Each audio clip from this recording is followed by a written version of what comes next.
بسم الله الرحمن الرحيم. الحمد لله رب العالمين والعاقبة للمتقين والصلاة والسلام على سيد الأنبياء والمرسلين وعلى آله وأصحابه وخلفائه وذرياته وأهل بيته ومن تبعهم بإحسان إلى يوم الدين. أما بعد، اللهم صل وسلم على سيدنا محمد. جزا الله عنا سیدنا و مولانا محمد ما هو اہل. اس کورس کے جس مرحلے پر ہم کھڑے ہیں وہ مرحلہ یہ ہے جہاں اتنی بات دلائل کے ساتھ سمجھ میں آ جاتی ہے کہ سارے صحابہ میں خلفائے راشدین سب سے افضل ترین مقام رکھتے ہیں، اور چاروں خلفائے راشدین میں پہلے دو خلفاء حضرات شیخین یعنی حضرت ابو بکر صدیق اور حضرت عمر فاروق رضی اللہ عنہما، باقی دو خلفاء حضرت عثمان اور حضرت علی رضی اللہ عنہما سے افضل ہیں۔ یہاں سے آج ہم جس چیز کے بارے میں پڑھیں گے وہ ہے شیخین میں ابو بکر و عمر میں حضرت ابو بکر زیادہ افضل ہیں، اور وہی سب سے پہلے حضور اکرم محمد عربی صلی اللہ علیہ وسلم کے بعد خلافت بلا فصل کے مستحق ہیں۔ تمہید سمجھ میں آ گئی؟ آج ہم کیا پڑھنے والے ہیں؟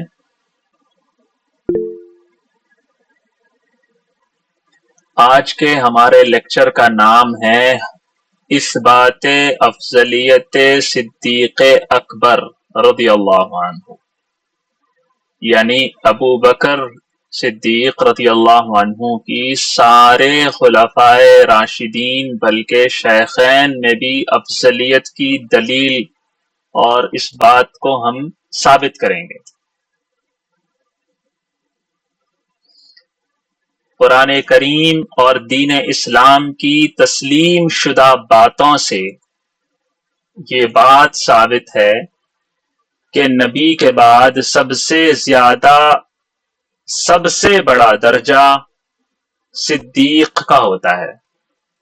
ہم نے یہ بات کل بھی پڑھی، قرآن پاک کا ارشاد ہم نے پڑھا، اللہ تعالیٰ نے ارشاد فرمایا وَمَن يُطِعِ اللَّهَ وَالرَّسُولَ فَأُولَئِكَ مَعَ الَّذِينَ أَنْعَمَ اللَّهُ عَلَيْهِمْ مِنَ النَّبِيِّينَ وَالصِّدِّيقِينَ وَالشُّهَدَاءِ وَالصَّالِحِينَ، بس یہ لوگ ان لوگوں کے ساتھ ہوں گے جن پر اللہ نے انعام کیا، یعنی انبیاء اور صدیقین، شہداء اور صالحین، اور یہ حضرات اچھے رفیق ہیں۔ یہ دلیل ہے کس بات کی؟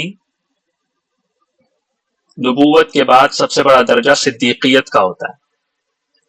قرآن کہتا ہے مَا الْمَسِيحُ ابْنُ مَرْيَمَ إِلَّا رَسُولٌ قَدْ خَلَتْ مِنْ قَبْلِهِ الرُّسُلُ وَأُمُّهُ صِدِّيقَةٌ كَانَا يَأْكُلَانِ الطَّعَامَ انظُرْ كَيْفَ نُبَيِّنُ لَهُمُ الْآيَاتِ ثُمَّ انظُرْ أَنَّى يُؤْفَكُونَ۔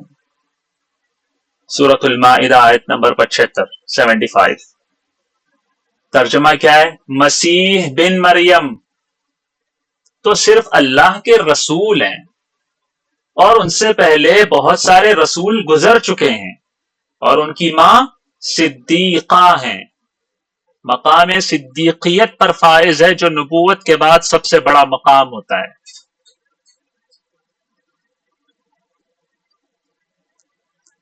قرآن میں ایک اور آیت ہے والذین آمنوا باللہ ورسلہ اولئک هم الصدیقون والشہداء عند ربهم لهم اجرهم ونورهم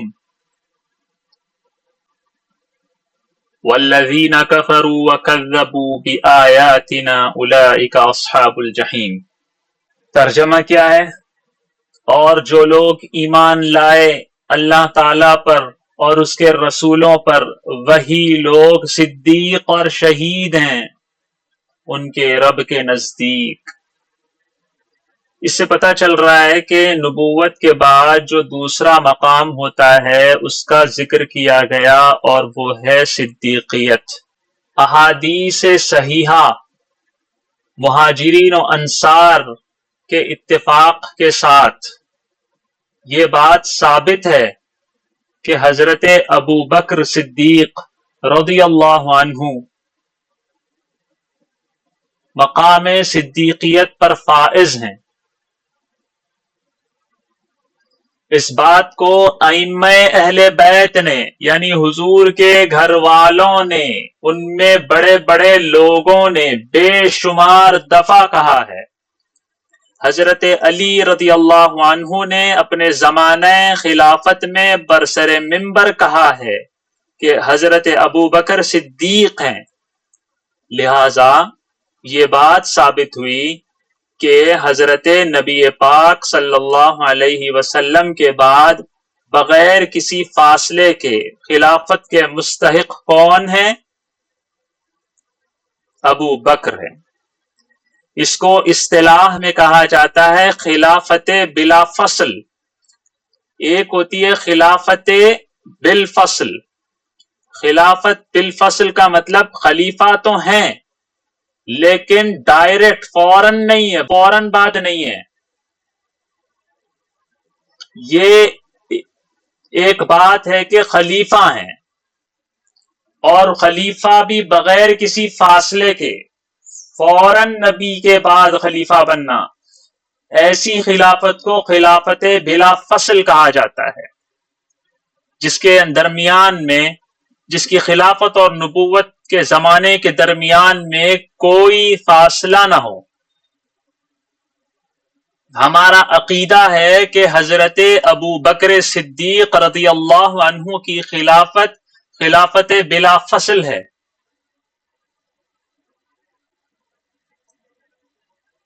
ٹھیک ہے؟ جی سر۔ سر خلافت بالفصل کا دوبارہ سے کلیئر کریے گا۔ یہ کوئی ایسی بات نہیں ہے کہ جس کو بار بار کہا جائے۔ دیکھیں، ایک ہوتی ہے خلافت بلا فصل، ایک ہے خلافت بالفصل۔ بلا فصل کا مطلب جس کے درمیان میں کوئی فاصلہ نہ ہو، نبوت کے زمانے اور خلافت کے زمانے میں کوئی فاصلہ نہ ہو تو اسے کہتے ہیں بغیر کسی فصل کے، فاصلے کے بلا فصل۔ اور اگر فاصلہ ہو، جیسے حضرت عمر کی خلافت ہے لیکن وہ فاصلے کے ساتھ ہے، حضرت عثمان کی خلافت، حضرت علی کی خلافت خلافت ہے لیکن خلافت بالفصل ہے، ان کے درمیان میں، نبوت کے درمیان میں اور ان کی خلافت کے درمیان میں فاصلہ ہے۔ حضرت عمر کے درمیان فاصلہ ہے حضرت ابو بکر کی خلافت کا، حضرت عثمان کی خلافت میں فاصلہ ہے ابو بکر و عمر کا، حضرت علی کے درمیان فاصلہ ہے ابو بکر و عمر و عثمان کا، لیکن حضرت ابو بکر کی خلافت میں کوئی فاصلہ نہیں ہے، اس سے پہلے ڈائریکٹ نبوت کا زمانہ ہے، اسی لیے ان کی خلافت کو کہا جاتا ہے خلافت بلا فصل۔ اور خلافت بلا فصل کے معاملے میں اختلاف ہے کہ ابو بکر خلافت بلا فصل کے مستحق تھے یا حضرت علی خلافت بلا فصل کے مستحق تھے۔ اہل سنت والجماعت ہمارا عقیدہ ہے کہ حضرت ابو بکر رضی اللہ عنہ کی خلافت ہی وہ خلافت تھی جو واقعی میں اس بات کی مستحق تھی کہ اسے خلافت بلا فصل ملنی چاہیے، اور ایسا ہی ہوا ہے بفضلہ تعالی۔ اتنی بات سمجھ میں آئی؟ سارے مہاجرین نے، سارے انصار نے دل و جان سے حضرت صدیق اکبر رضی اللہ عنہ کی خلافت کی بیعت کی ہے۔ ہم نے یہ بات جان لی کہ نبوت کے بعد سب سے بڑا درجہ صدیقیت کا ہوتا ہے، تو اب جانتے ہیں کہ صدیق کون ہوتا ہے.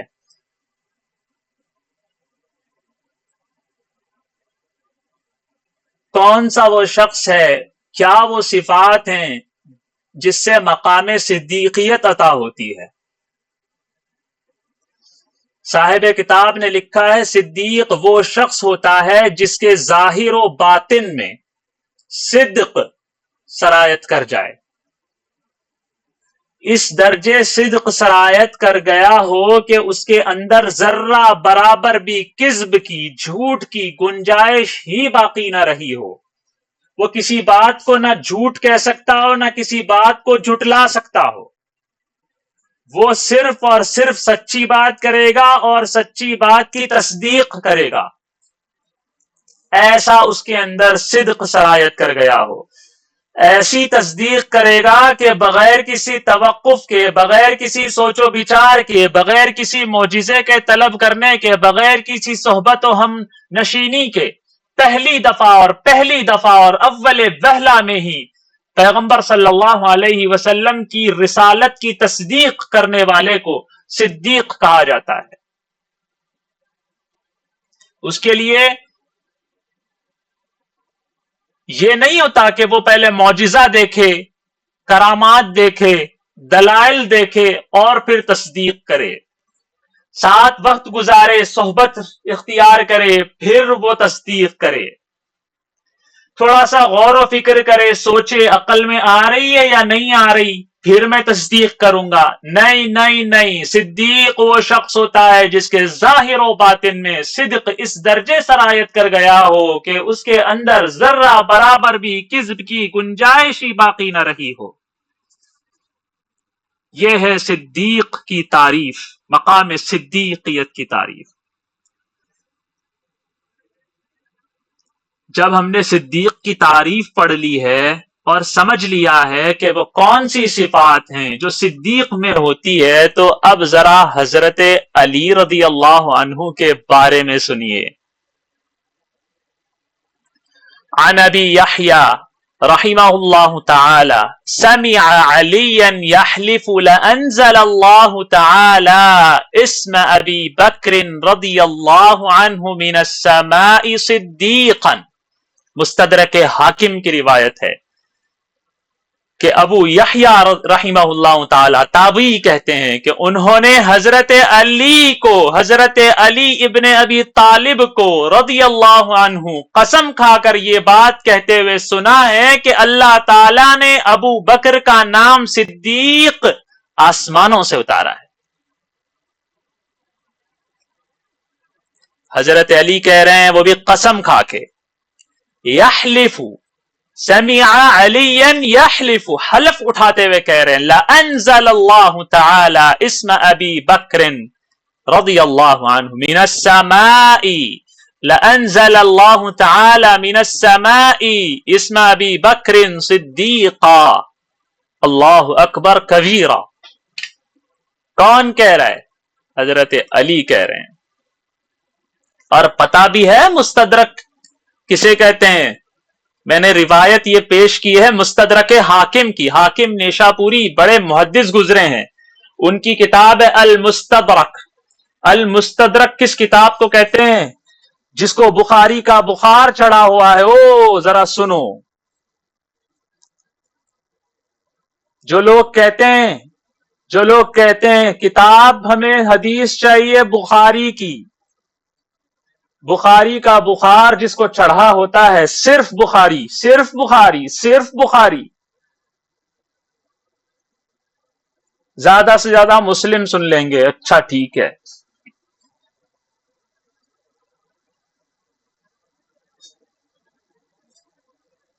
صحیح بخاری اور صحیح مسلم قرآن پاک کے بعد سب سے زیادہ سچی کتابیں ہیں, کیونکہ اس کے اندر سب سے زیادہ سچی صحیح الاسناد روایات موجود ہیں.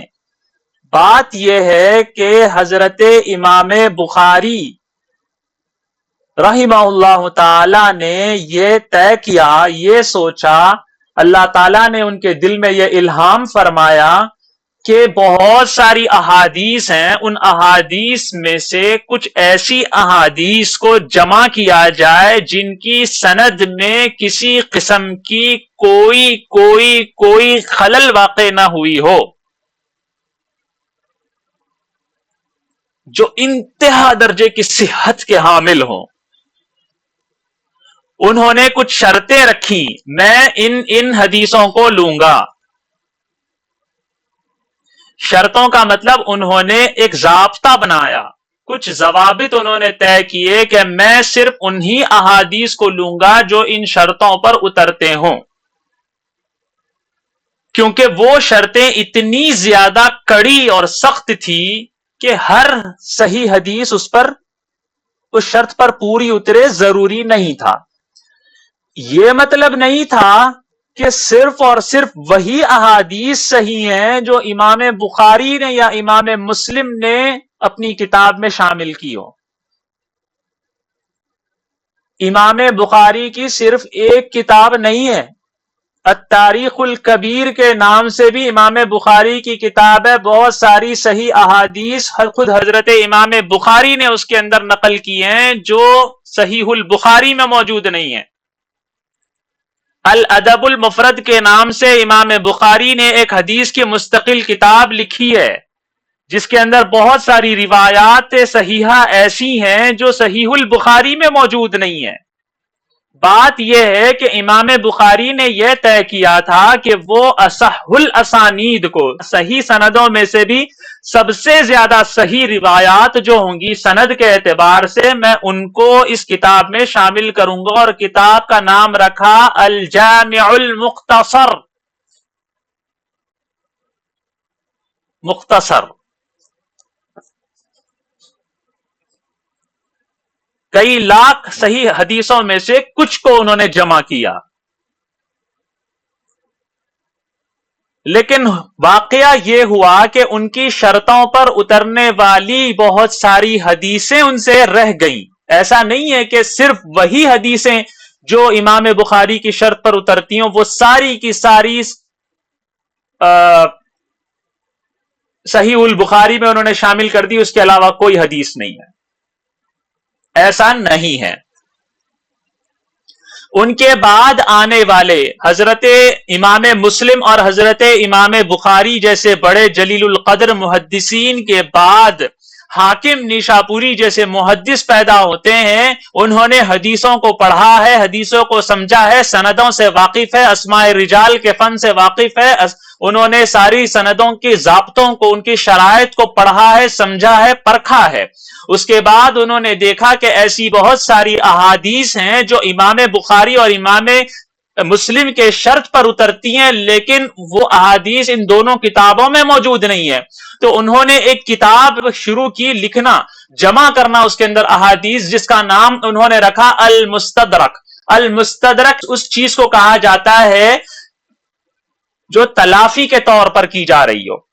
تلافی کس چیز کی؟ تلافی اس چیز کی کہ جو احادیث صحیحہ امام بخاری کے شرط پر اترتی ہوں اور امام مسلم کی شرط پر اترتی ہوں، لیکن وہ امام بخاری اور امام مسلم نے اپنی صحیح میں شامل نہیں کی، تو اس کی تلافی یہ کی جائے کہ ایک مستقل کتاب بنائی جائے اور بتایا جائے کہ یہ وہ حدیث ہے جو امام بخاری اور امام مسلم کی شرط پر اترتی ہیں، لیکن صحیح البخاری اور صحیح المسلم میں موجود نہیں ہے۔ میں المستدرک یعنی تلافی کے نام سے ایک کتاب لکھتا ہوں اور اس کے اندر وہ احادیث کو جمع کرتا ہوں جو امام بخاری اور امام مسلم کی صحیح شرط پر، ان کی شرائط پر اترتی ہوں، اور اس طرح انہوں نے ہر حدیث کو جو صحیح المسلم اور صحیح البخاری میں شامل نہیں ہے لیکن ان کے شرط پر اترتی ہیں، ان کو جمع کیا، اور آخر میں وہ لکھتے ہیں یہ وہ احادیث ہیں، یہ وہ حدیث ہیں جو ان کی شرط پر اترتی ہیں۔ ھذا حدیث صحیح الاسناد ولم یخرجہ الامام البخاری والامام المسلم، یعنی یہ وہ صحیح الاسناد حدیث ہے جو صحیح البخاری میں شامل نہیں ہے اور صحیح المسلم میں شامل نہیں ہے۔ میں اس کتاب کا حوالہ دے رہا ہوں جو اگرچہ صحیح البخاری میں موجود نہیں ہے مگر صحیح البخاری جیسی حدیث ہے۔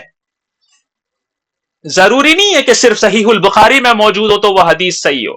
المستدرک کے حاکم بھی اسی لیول کی کتاب ہے. کیا میری اتنی بات سمجھ میں آئی؟ اترا ذرا بخاری کا بخار. جی سر. جی سر. جی سر. میں نے مستدرک حاکم کی روایت پیش کی ہے. عن ابی یحییٰ سمع علیا یحلف لأنزل اللہ تعالی اسم ابی بکر رضی اللہ عنہ من السماء صدیقا. مستدرک حاکم کی روایت. ابو یحییٰ تابعی، انہوں نے حضرت علی کی شاگردی حاصل کی. حضرت علی کو انہوں نے قسم کھا کر یہ بات کہتے ہوئے سنا کہ اللہ تعالیٰ نے ابو بکر کا نام صدیق کے طور پر آسمانوں سے اتارا ہے. اسی طرح کی ایک اور روایت اسی مستدرک حاکم میں اسی کے بعد موجود ہے. نزال بن صبرہ رحمہ اللہ تعالی، یہ بھی تابعی ہے. انہوں نے کہا ہم نے ایک دن حضرت علی کو خوش مزاج پایا، یعنی اچھے سے موڈ میں. ہم نے ان سے کہا ہمیں اپنے ساتھیوں کے بارے میں بتائیں، کیونکہ یہ تابعی تھے. یہ تو انہوں نے تو کچھ صحابہ کو دیکھا، سارے صحابہ کو نہیں دیکھا. ان کا کام یہ تھا کہ وہ صحابہ کے زمانے میں کیسے حال احوال تھے وہ جانیں، وہ سیکھیں، رسول اللہ کو، قرآن کو اور بہت سی چیزوں کو سیکھیں. تو انہوں نے اچھا موڈ پا کر ان سے پوچھا کہ اپنے ساتھیوں کے بارے میں، صحابہ کے بارے میں بتائیں. او شیو ذرا سنو، جس کو تم مرتد کہتے ہو، تمہارا امام علی کیا کہتا ہے. حضرت علی کہتے ہیں رسول اللہ صلی اللہ علیہ وسلم کے تمام صحابہ میرے ساتھی ہیں. نزال بن صبرہ کہتے ہیں ہم نے کہا ہمیں ابو بکر کے بارے میں بتائیں. حضرت علی نے کہا وہ ایک ایسے شخص ہیں جنہیں اللہ تعالیٰ نے جبرائیل اور محمد صلی اللہ علیہ وسلم کی زبان سے صدیق کا لقب دیا ہے. محمد کی زبانی، جبریل کی زبانی، اللہ نے انہیں صدیق کہلوایا ہے. وہ شخص ہے حضرت ابو بکر. ہم نے کیا پڑھا؟ نبوت کے بعد سب سے بڑا درجہ کون سا ہوتا ہے؟ صدیقیت کا. اور یہاں ہمیں پتا چل رہا ہے کہ صدیق، ابو بکر کو کسی انسان نے صدیق نہیں کہہ دیا، بلکہ اللہ نے انہیں صدیق کہلوایا ہے. اور یہ روایت کرنے والے، یہ جس کی بات کی جا رہی ہے وہ حضرت علی کہہ رہے ہیں.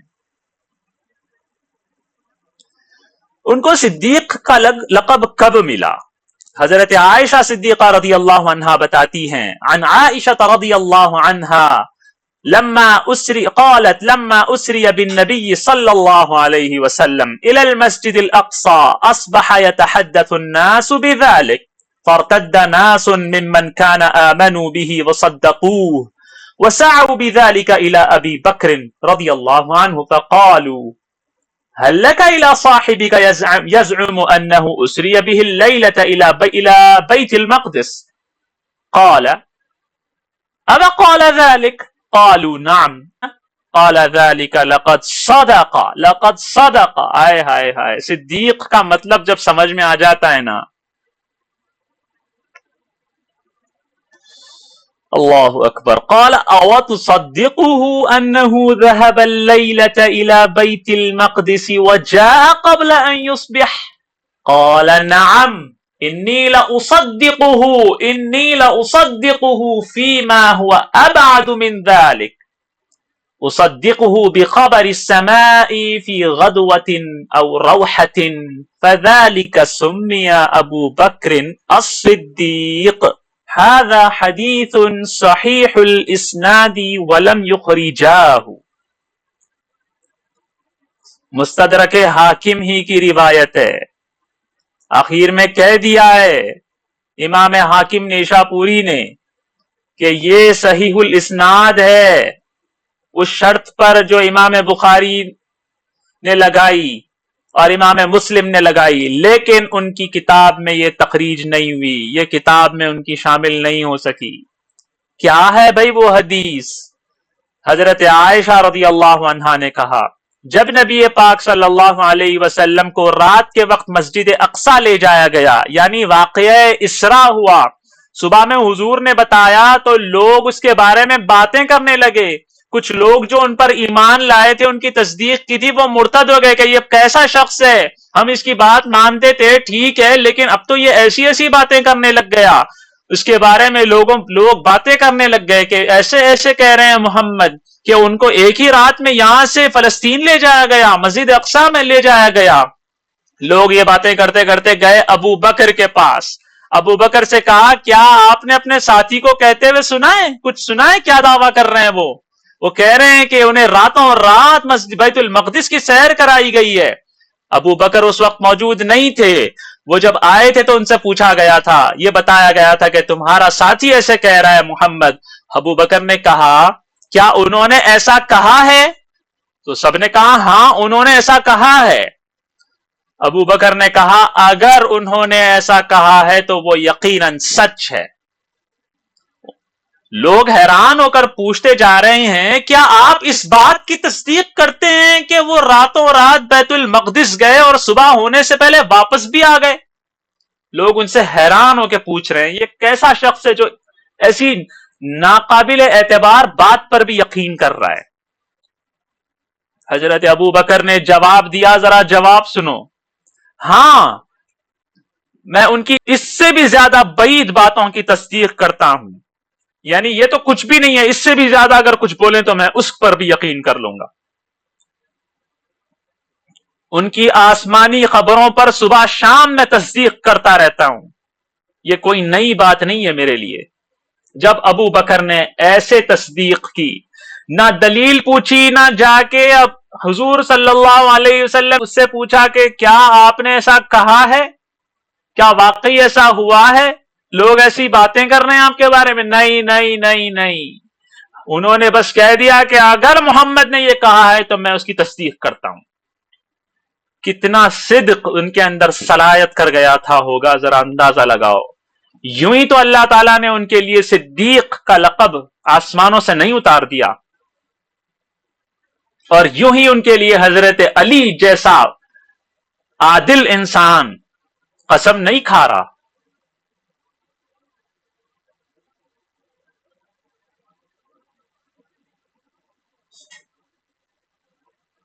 ان احادیث سے جتنی بھی ہم نے پڑھی ہیں معلوم ہوتا ہے کہ حضرت ابو بکر نبوت کے بعد سب سے اعلیٰ درجے صدیقیت کے مقام پر تھے، اور حضور صلی اللہ علیہ وسلم ہی کے زمانے میں ان کو یہ لقب مل گیا تھا.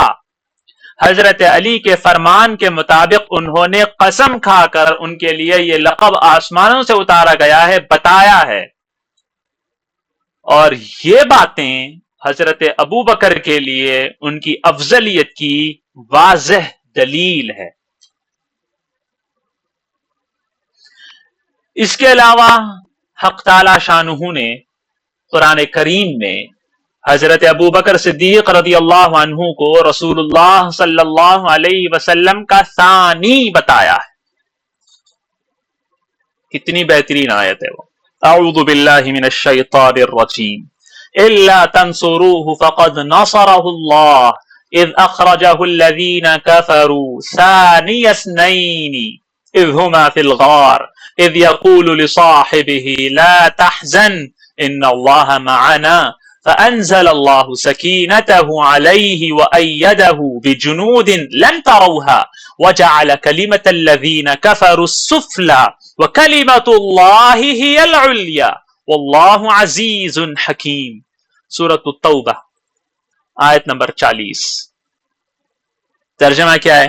اللہ تعالیٰ کہہ رہے ہیں اگر تم ان کی یعنی نبی کریم صلی اللہ علیہ وسلم کی مدد نہیں کرو گے تو ان کو کچھ نقصان نہیں پہنچنے والا، کیونکہ اللہ تعالیٰ ان کی مدد اس وقت کر چکا ہے جب ان کو کافر لوگوں نے ایسے وقت مکہ سے نکالا تھا جب وہ دو آدمیوں میں سے دوسرے تھے،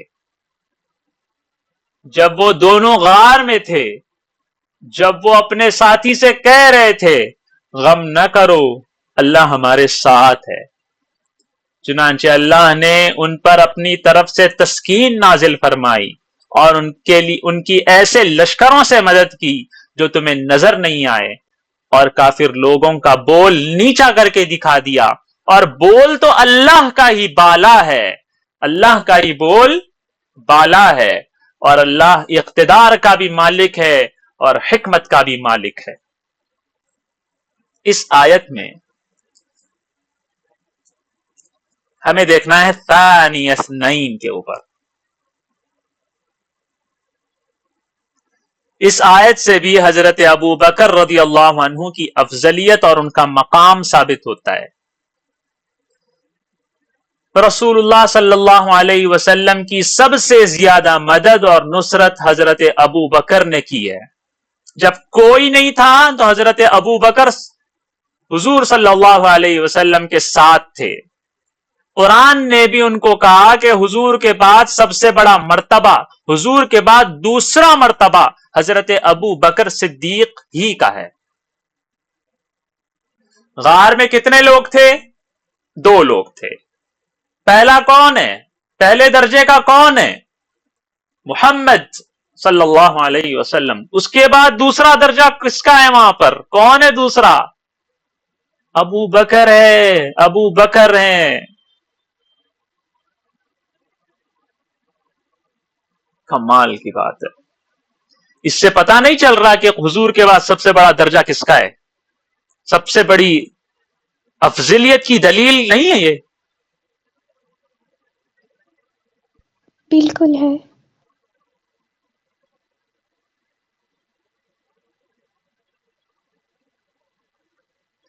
حضرت ابو بکر صدیق رضی اللہ عنہ کی افضلیت کو سمجھنے کے لیے ہمیں صحابہ کے جلیل القدر شاگرد، فقہائے تابعین میں شمار ہونے والے حضرت سعید ابن المسیب رحمہ اللہ تعالی کے اس قول کو پڑھ لینا کافی ہے جو میں اب سناؤں گا آپ لوگوں کو۔ کیا ہے وہ قول؟ بڑا مست کر دینے والا قول ہے۔ عن سعید ابن المسیب رحمہ اللہ انہ قال كان ابو بکر الصدیق رضی اللہ عنہ من النبی صلی اللہ علیہ وسلم مکان الوزیر فكان يشاوره في جميع اموره وكان ثانيه في الاسلام وكان ثانيه في الغار وكان ثانيه في العريش يوم بدر وكان ثانيه في القبر ولم يكن رسول الله صلى الله عليه وسلم يقدم عليه احدا۔ کمال کمال کمال۔ حضرت سعید ابن مسیب جیسا جلیل القدر تابعی، فقہا تابعین میں شمار ہونے والے، کہہ رہے ہیں ابو بکر صدیق رضی اللہ عنہ نبی صلی اللہ علیہ وسلم کے وزیر کی حیثیت رکھتے تھے۔ پتہ ہے وزیر کس سے؟ وزر سے ہے۔ وزر کا مطلب بوجھ، جو نبوت کا بوجھ اٹھاتا ہے، جو بادشاہت کا بوجھ اٹھاتا ہے اسے کہتے ہیں وزیر۔ یعنی اب وہ کام کرتا ہے جو بادشاہت کے ہوتے ہیں، وہ کام کرتا ہے جو نبوت کے ہوتے ہیں۔ سعید ابن مسیب کہہ رہے ہیں رسول اللہ صلی اللہ علیہ وسلم کے وزیر کی حیثیت رکھتے تھے۔ کہہ رہے ہیں آگے آپ صلی اللہ علیہ وسلم ان سے تمام امور میں مشورہ کرتے تھے۔ ان کی فضیلت کو بیان کرتے ہوئے کہہ رہے ہیں آپ یعنی حضرت ابو بکر اسلام میں دوسرے نمبر پر ہیں، غار میں دوسرے نمبر پر ہیں، بدر کے دن عریش میں یعنی وہ جو حضور کا مورچہ تھا، حضور کا جہاں پر خیمہ تھا اس کے اندر بھی دوسرے نمبر پر تھے، کیونکہ اس خیمے میں کسی کو آنے کی اجازت نہیں تھی، ابو بکر اندر تھے۔ اور حضور کو انہوں نے دیکھا کہ حضور اللہ تعالیٰ سے گڑ گڑا کے مانگ رہے ہیں، اے اللہ یہ ہے وہ پونجی جو میں تمہارے سامنے لا کر کھڑا کر چکا ہوں، اگر یہ ہار جائیں گے تو تمہارا نام لینے والا کوئی نہیں ہوگا۔ اتنا رو رہے ہیں کہ ابو بکر اپنے سینے سے لگا لیتے ہیں محمد عربی کو اور کہتے ہیں بس بس بس بس، اور مت روئیے اور مت روئیے۔